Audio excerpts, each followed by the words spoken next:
Étienne, encore une fois, ce pricing de marché, il est là et il tient l'idée qu'il y aura alors, des baisses de taux. D'ailleurs, je ne sais pas s'il faut parler d'un début de cycle de baisse de taux dans ce que voit le marché. Le marché voit un petit ajustement de 50 points de base, peut-être des taux directeurs à la baisse fin 2023 du côté de la Fed. Si on essaye de comprendre le rationnel du marché, quel est le chemin, quel est le monde qui permettrait à la Fed d'envisager peut-être de réajuster à un moment son taux directeur de quelques dizaines de points de base à la baisse? Ce monde, il n'existe pas. C'est un monde. D'accord. Non, mais c'est un monde fantaisiste. D'accord. Compte tenu des données d'activité que l'on a concernant le consommateur US qui est dans un état, il est en téflon, si vous voulez, le consommateur. Il est 2 ans en avance sur la consommation, je crois. Il est en téflon, il dispose d'un excédent d'épargne qui n'a diminué que d'un tiers. Donc c'est le surplus d'excédent d'épargne constitué post-Covid, 2,3 trillions, a diminué de 700 milliards. Il lui reste 2 tiers d'excédent d'épargne à consommer. Ce qui veut dire que sur ce rythme actuel, le consommateur US il peut tenir encore 2 ans.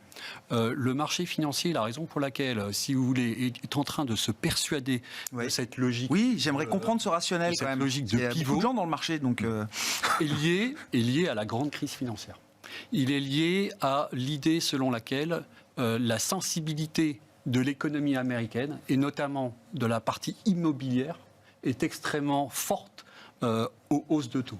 Et en réalité, donc on fait une comparaison. Encore une fois, on compare l'état de l'économie actuelle avec celui pré-grande crise financière. Et en réalité, le ménage américain s'est profondément déleveragé. Le leverage, donc la dette rapportée aux revenus des ménages, pré-2008, c'est 120%. Aujourd'hui, on est à 80%.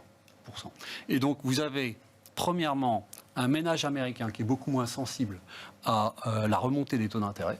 Les taux mortgage sont à 8%, ça n'empêche pas le consommateur de continuer à s'endetter, aussi bien dans le crédit à la consommation que dans le crédit immobilier. Les deux variables sont en hausse de plus 10% depuis le début de l'année.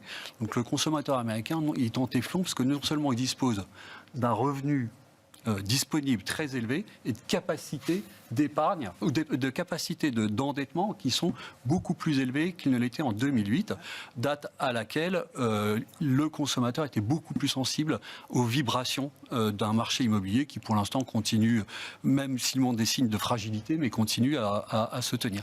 Et je crois que c'est cette comparaison entre le cycle actuel et le cycle de 2008 qui nourrit cette incantation du pivot que l'on attend comme on attend Godot, c'est-à-dire on attend un événement qui ne se produira pas, ou en tout cas pas dans un horizon proche, sûrement pas en 2023, où il faudrait, pour que ce soit le cas, une déflagration financière du type Lehman Brothers. Et c'est pas les quelques trillions qui se sont évaporés sur la sphère crypto qui, pour le moment... La stabilité financière n'est pas en péril à ce point. Non, c'est pas du tout systémique pour le moment.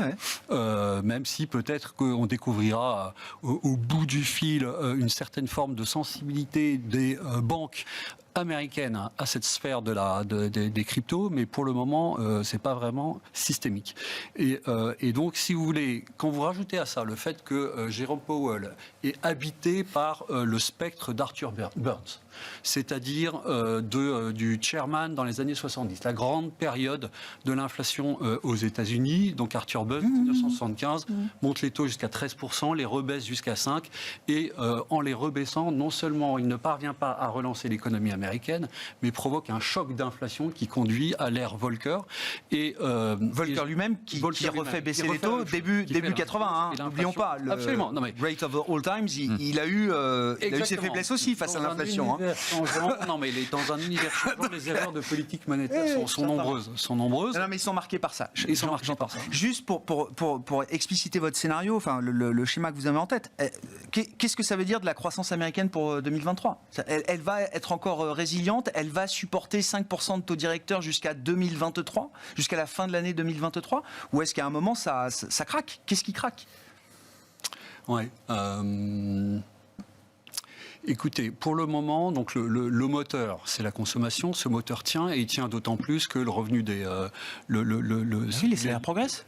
Non, mais exactement. Le job market est extrêmement fort. Vous avez à peu près 2 à 3 fois plus de création d'emplois que nécessaire pour contracter ou pour faire remonter le taux de chômage. Donc, le moment où la Fed pourrait éventuellement altérer son scénario, c'est lorsque les résultats des entreprises vont se contracter. Alors, en Europe, c'est une certitude. Aux États-Unis, pour l'instant, on peine à le voir. Je pense que la direction est entamée, mais le timing et la séquence est beaucoup plus incertain. Bon,